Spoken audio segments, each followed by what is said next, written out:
George Russell the new pantomime villain of Formula One? Or should we say that it's George Russell the new Lando Norris of the Formula One grid? Well, to discuss this, I have Jason Statham, or what? Jason has it. No, unfortunately, he's got much more muscles than I do, but Yeah. the same amount of hair, so that's good. Yep. And you're more Irish, hence the green background.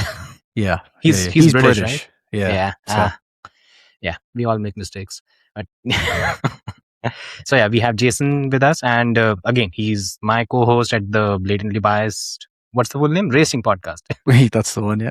Yeah. So again, the reason why I have you on is because I think I just came across a couple of posts from Spanish publications, which have basically said that what happened in the Austrian Grand Prix is a travesty. So before we get to that, we'll first talk about why. Well, one of the biggest things is the reason why the first thing that came to my mind was, okay, George Russell is the new Lando Norris. It's because what happened in 2025 where it did appear that Lando could do nothing right. Even if he won the race by 20 seconds, the question would be, why did he not dominate more? He had a couple of errors. I mean, this kind of nonsense happened a lot. So, Jason, first of all, what do you think? Is George Russell the new Lando Norris? Yeah, I think this is one of those things, isn't it? Because like Lando is similar in that everyone basically downplayed how good he was all the time, mainly because he said a couple of things, maybe stupidly, about two fan bases' favorite drivers, which was Hamilton and Verstappen. And we kind of have a similar situation here because George was the benchmark against Hamilton and pretty much outshone him for those 3 years together overall. And also has been pretty openly aggressive towards Verstappen. Like Verstappen and him have had their moments over the years. So you've got two big fan bases pushing against it. And those are also the two loudest, most whiny, most painfully irritating fan bases lately. So yeah, I think that's the problem. And then also, I think the other similarity is weirdly, George and Lando don't have big fan bases, and even their own teams and like management seem to constantly like not back up that they think they're the best drivers in the world. So there's just this constant underpinning of these guys don't deserve a world title. So then everyone wants to basically pinpoint why they shouldn't be winning a world title. And I think your example of, was it Zandvoort in 24, I think it was, where Norris won by 22 seconds. And same with Singapore. And all everyone wanted to focus on was, oh, well, he had two lockups. And you're like, who cares? Like, I don't see anyone this weekend going, oh, look at all of Verstappen's lockups. Like, no. Well, you were. So. Yeah, but I'm an asshole. So. And that should tell you everything about F1 fan bases. So, again, before you go ahead, just one thing. Do you think any of the nonsense that we had with Lando was justified in any which way?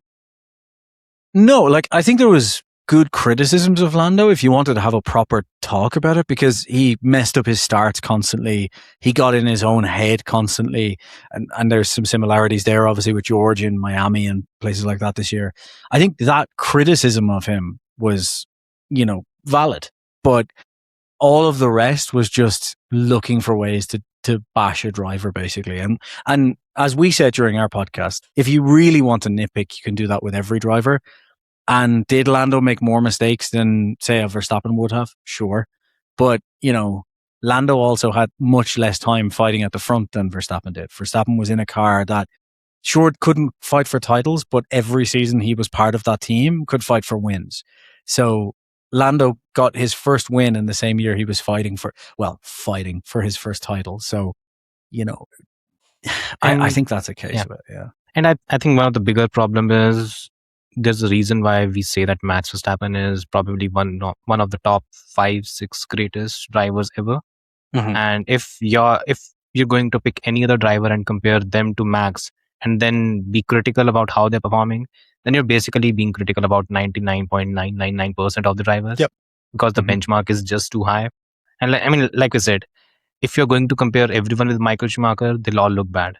Yeah. So doesn't mean everyone is bad. No, it does. Yeah. It just means that they are not as good as a Michael, or maybe they're not as good as a Max. it would literally, it's like, you can take some of the best drivers in modern history of Formula One, like a Kimi Räikkönen, and spectacular driver. But the moment you put him alongside Schumacher, he just doesn't look anywhere near as good. And no one's going to turn around and tell you Kimi was a terrible driver in the 2000s. So, Yeah. you know, one of the big, and again, you touched on it, and I think you're quite right in the comparisons. So Lando, now the one of the quotes that went viral for Lando was after Lewis clinched his 7th championship. He said that, of course, he's got the fastest car by a mile. Of course, he's going to win championships. Just something on those lines, and he only has to beat his teammate. And of course, beating Bottas is easier compared to beating other drivers. That's one way to put it.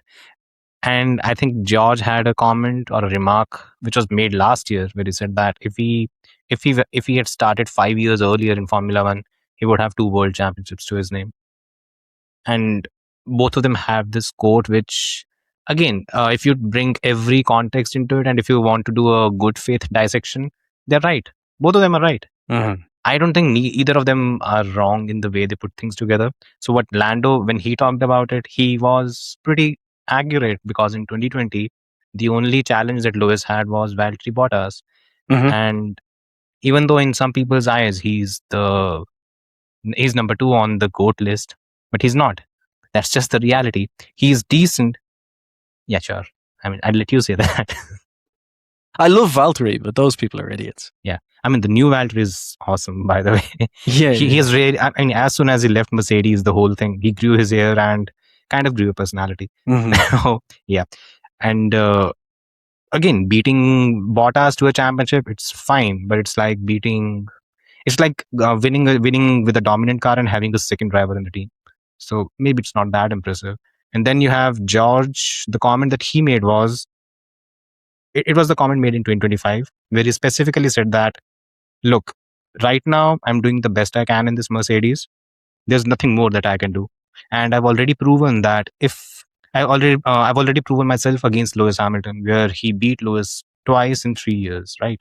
And if he had been part of Mercedes 5 years earlier, it means they would have a dominant car, and he just extrapolated those results. Nothing wrong in that, in the way he put things together. But people take the quote, they pick the quote out of context and they use it to hammer home. It's the typical thing though. This is just an online thing, right? People just they don't want to have a nuanced conversation. They just either want to bash someone for saying something or use it to confirm that they're accurate. That's all they want. They don't want a proper good faith conversation. And people decided Norris and Russell are bad drivers and this kind of thing. They're stuck in that. They just, that's it. They're stuck with that concept and they don't want to let it go. And that's just where pretty they're going to much. stay. And because my worry is not really fans doing that. My worry is when the F1 presenters and the pundits do that. I mean, Will Buxton picking up a quote from 2025 in 2026 without any context and trying to hammer George with it was, honestly, it was rubbish the way he went about it. But it does appear that F1 discourse, it flows upwards from social media, and I don't think that's the best way to go about things. So yeah, that's one of the bigger, you can say, comparisons. Then there are others, because even though both of them had this comment that they made when they got a car which was capable of fighting for the championship, their teammates were ridiculously good. Yeah. Oscar Piastri is, again, I've seen his stock fall almost every weekend Lando beats him, which is nonsensical, because this weekend in Austria he beat Lando. And Lando, I think this was the first time Lando lost to a teammate in Austria. So that shows how good Oscar is. And George had Kimi. And George losing to Kimi, ideally it should tell you that Kimi is brilliant. But apparently the conclusion drawn is George was never that good. I think that's... Yeah. It's it's just annoyingly the way that things are, like the assumption as well. Like, I see people now who are surprised, for example, that Perez is beating Bottas. Yeah. And I just find that funny because it's like, okay, clearly you don't actually watch Formula One in depth. You're properly a fanboy, because like if you had watched Perez throughout his career, you would know that if the two of them came together, maybe my assumption was maybe Bottas will beat him in qualifying, but in racecraft, he's definitely going to beat him. And it's like he lost so much to Verstappen that people just think, oh, well, he's gone. And it's like, yeah, I think you're not paying attention to two problems here. One, as we said earlier, it's Verstappen. And two, it's Red Bull with Verstappen, who just focus all their energy on one driver. And the only reason I bring that up is like, it's just, that's how people think. They don't want to have any sort of, proper nuanced thing. It's just like, oh, this proves my point, so I'll just go with that piece of data. That's it. Yeah. Done, And that's the rubbish thing. And I would argue, I think at the start of the year when we were talking about the driver lineups, and your view was that on our podcast, so your view was that in qualifying, I expect Bottas to have the edge, and then in the races, you expected Checo to be the one who's on the ascendancy. I disagreed, by the way. I told you that I think Checo beats him handily. You did. And yeah. And we are looking at that happening. Again, I also think that these new cars, they also suit Checo a bit more because he's always known to have this ability to keep the rear tire temps under control. And in these... That's super important because the rears are much looser than before. So there's a lot of movement. Yeah. And there's more torque. Exactly where George is as well, right? Kimi clearly is straight away comfortable in these cars in a way that George isn't, and we're seeing that with some of the best drivers on the grid, Leclerc as well. Pretty much. 100%. And cool. So let's talk about the incident then. The thing that blew everything up. Yeah.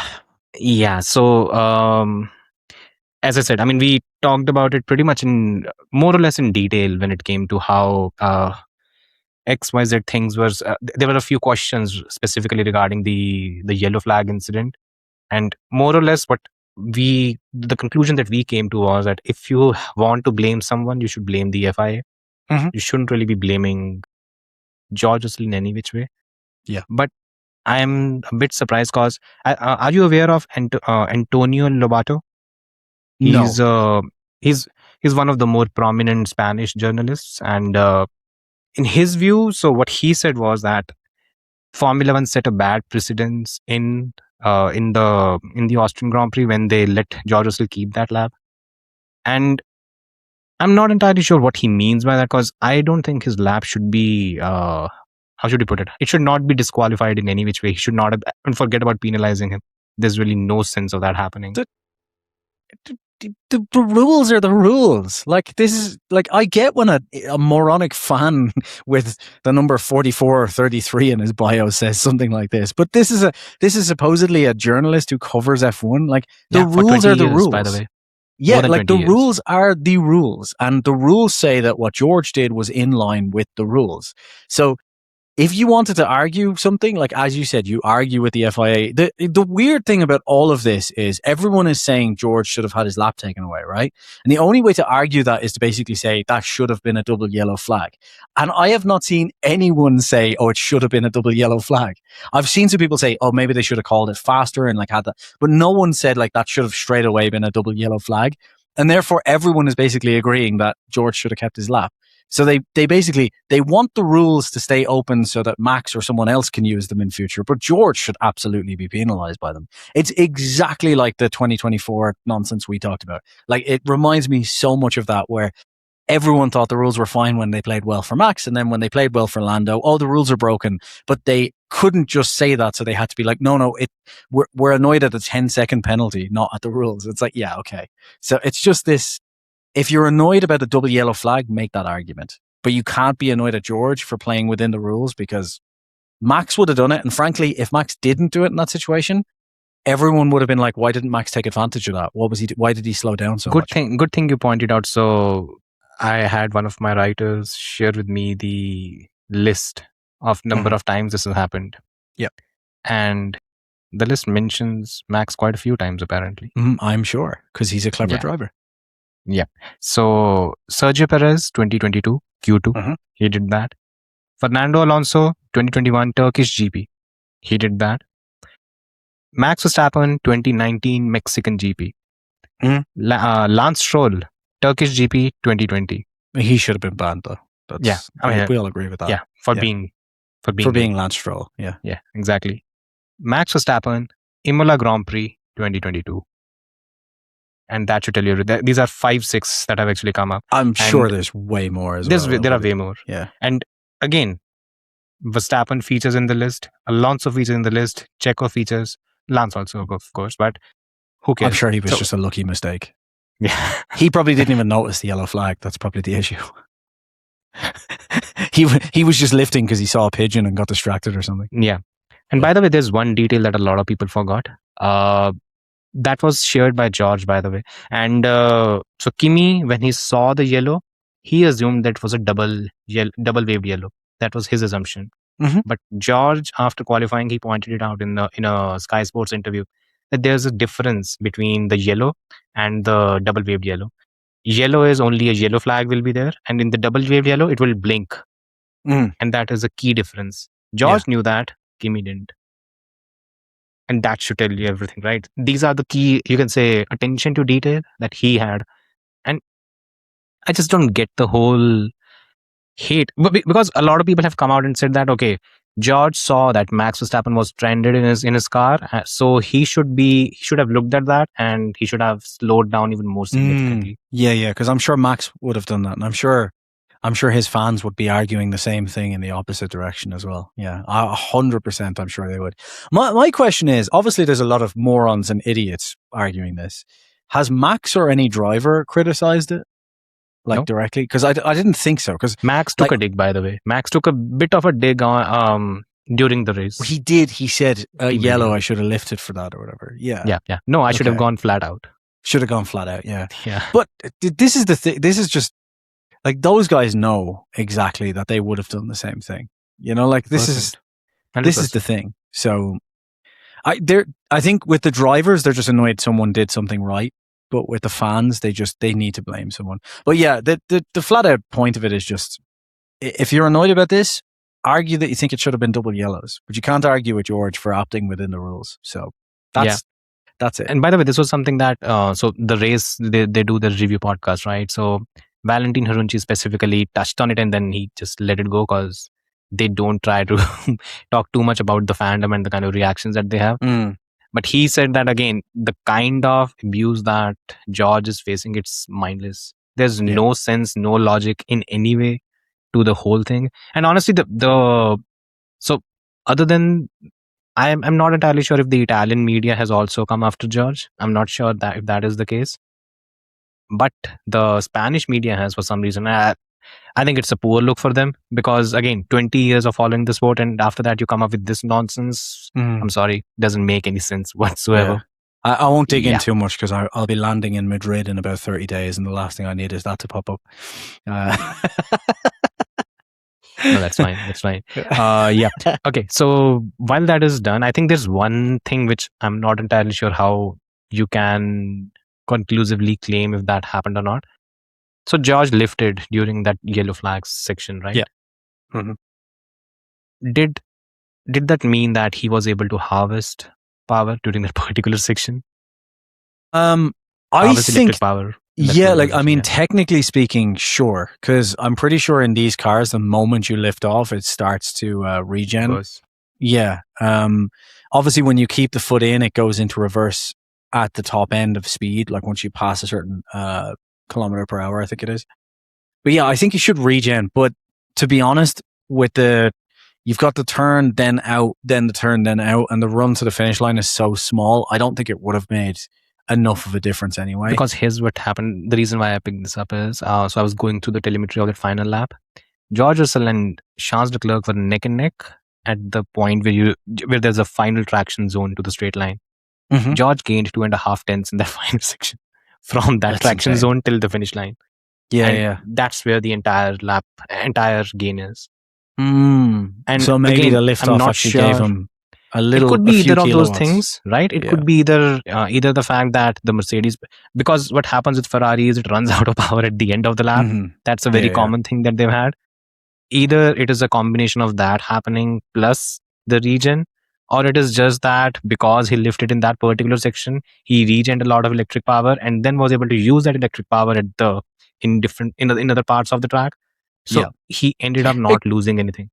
It could also be something much simpler than that just by absolute pot luck, because he carried less speed in, he didn't have to burn off as much speed. And as he was coming out of the corners, basically it was easier for him to just turn in. Push on. Yeah. Yep. It could just be luck. Yeah. Yeah. Exactly. And plus I don't know, maybe the track was also ramping up quite a lot as well. We know that. So yeah. In that last 1 minute, everyone went purple at that point. They reckon Max would have probably been on front row as well, if he had completed the lap, because he was neck and neck with Charles at the end of sector 2, or within 100th of Charles. And then it was the third sector. Again, third sector, we don't necessarily know if the Red Bull had the legs on Ferrari. But in worst case scenario, he would have been better than 5th, where he ultimately started the race, right? Yeah. Cool. Now final section, and before we wrap it up, in the championship battle after the race in Austria, where do you think the dynamics are? Because what is George thinking? What is Kimi thinking at this point? I think if you're Kimi, the problem you're going to have is that obviously you're new to this, and it's been a couple of races now since a win. You've had the DNF, you've had just little silly things get back at you. But I think he'll shrug that off pretty quickly after having one good race, because he's so young and so new to this, that literally if he has one good race at Silverstone, he'll just be back on a run again. So I think for Kimi, it's not going to be that detrimental. It's been 2 races now of problems, and in both races he was basically on the back of George by the end of this one, and he was ahead of George before his engine went bang at the last one. So he's probably thinking to himself, I'm still faster, I've just been unlucky, and that's it. Really easy for him to get over. I think for George, it's yes, the look has changed. Yes, I pulled something out of the bag when Kimi couldn't, and my experience played. But now I'm counting on luck as well as chances, opportunities, because whether he admits it or not, I don't know, but Kimi's been faster even when George is ahead, and Kimi's 40 points ahead still. And the only reason Kimi is only 40 points ahead is because Kimi has had bad luck. So, luck swings both ways. And at the start of the season, you could say that the luck was very much in Kimi's favor and George lost a lot of points there. But George is still relying massively on luck, and he's not on terms of pace. So I think if I was to be either of these drivers, I'd very much want to be Kimi right now. But hey, that could change very quickly in Formula 1. Exactly. I think that's the whole thing, right? Because so let me put it this way: the last 4 races that we've had, it's Canada, Monaco, Barcelona, and this one, Austria. 4 races, right? Out of these, how many poles has George put together, and how many has Kimi? 1, right, for George. 3 for George. Is it 3 for? Oh yeah, Barcelona, Canada, and Austria, right? Yep. Okay. Yeah. 3. So exactly. That's wild when you think. And and we think, because I had actually been doing some calculation for a video, and it becomes very clear that I think George is not comfortable in the car. I think that's not a far-fetched claim to make at this point. There's also this thing that what George is doing right now and has been doing throughout the season, he's making sure that he hits every mark and he maximizes whatever he can. And if he has the pace, he'll win. If he doesn't have the pace, he'll come second. Yeah. But that's about it. It's very methodical in the way he's approaching this thing. It's just that a lot of it is being conflated, because in China, he had a reliability issue. In Japan, he had the VSC and timing, stuff, the VSC. That went against him. Then we had, I think Monaco was a wash. Canada, once again, he was probably going to win. Yeah. But that's then the car gave up on him. In Monaco, he should have potentially been P3 on the podium, but Mercedes fucked up. So that's a lot of points that he's lost, which he wouldn't have. And if he had not lost those points, he would be in a much better position, probably leading the championship as well. And this is something that, because I think it's become clear here that in terms of pace, he's not really much of a match for Kimi. Whatever. It's strange, though, now that you point out the fact that he has more poles, but then is losing it in race pace, because normally, in my experience of watching anyway over the years, it's and I think I said this constantly about Hamilton before, where it's he clearly isn't comfortable with the car because he's terrible at qualifying against George. Like he's just nowhere near him. But then in the race, he's kind of able to catch up. And I kept saying like, well, it's normally because if you're not comfortable in the car over a race distance, you can get into a groove and you're not on the limit. So it doesn't make as much of a difference. It's strange that George's pace is fine when he's on the limit over one lap, but in the race, he falls apart. And I wonder then if this is mostly down to having to adapt to tire management more so than the actual car's dynamics, if that makes sense. Yep. So because what's happening is they have worse the rear tires, they get burned up a bit faster compared to what your teammate is doing. I think Charles had something similar in Austria. He started I think he started the weekend with I think at least until qualifying, both Charles and George had a somewhat similar race weekend. Both of them were significantly behind their teammates, and by the time it came to the final push lap, both of them pulled something out of the bag and beat their teammates. In the race, again, George, since he had a better car, he was able to go through and be a bit more smooth in the way he was managing the race. Charles, on the other hand, he just plummeted and just basically went through the field like anything. And both of them struggled primarily when it came to the race pace. It's because you can look at it on the onboards. Neither of them are comfortable with the cars. So for one lap in qualifying on soft compound, they can extract something out of it. But once you have to manage everything, the tires are lasting fine over a lap, but then when you get into the race, so that makes sense that it's a lot more tires than the actual aerodynamics of the car. Basically, that would make sense. Yeah. So that's just, I guess, yeah, because George has gotten so used to having to manage the tires in the ground effect era that it's, and Lewis didn't bother getting used to it, so it didn't make a difference to him. Yeah. So at the end of the day, again, small pick for British GP. Who do you think will have the edge, George or Kimi? By rights, it should be George, but I don't know. Over the course, I would not be surprised if George is ahead in qualifying, but I think unless he's getting on top of things, I could see Kimi beating him pretty reasonably, because over a short lap at Austria, Kimi got back on top of George. Over at Canada, Kimi got on top of George. Well, he was nearly on George before the engine went. And then what was in Barcelona, Kimi was ahead of him. So, yep. And this will be a longer lap, right? 150. Yeah. So this, I think Kimi, unfortunately, for George. Yeah, I agree. I also think that Kimi should have the edge. Plus, he has a slightly more aggressive style, and I don't know what kind of weather England will have this time around, because apparently they're going through a heat wave or something. So let's see what happens. That's what my mother. Well, they're in Dublin, but they said there's a heat wave at the minute. So let's see. Yeah, lovely. Let's see where McLaren are too. Apparently, they're only behind on drag, downforce, engine management, and the gearbox. That's it. If they can just fix all of that, they'll be fine. Pretty much. That's the only issue. I mean, they should fire Rob Marshall, isn't it? So, yeah, definitely. That's precisely what they need to do. Yeah, exactly. And on that bombshell, thanks, guys. Bye-bye. Thanks, everybody. I hope the conversation was fun, and maybe, by the way, what do you guys think? Is George Russell the new Lando Norris? We think so. Let us know in the comments. Bye-bye. Bye, everybody. Just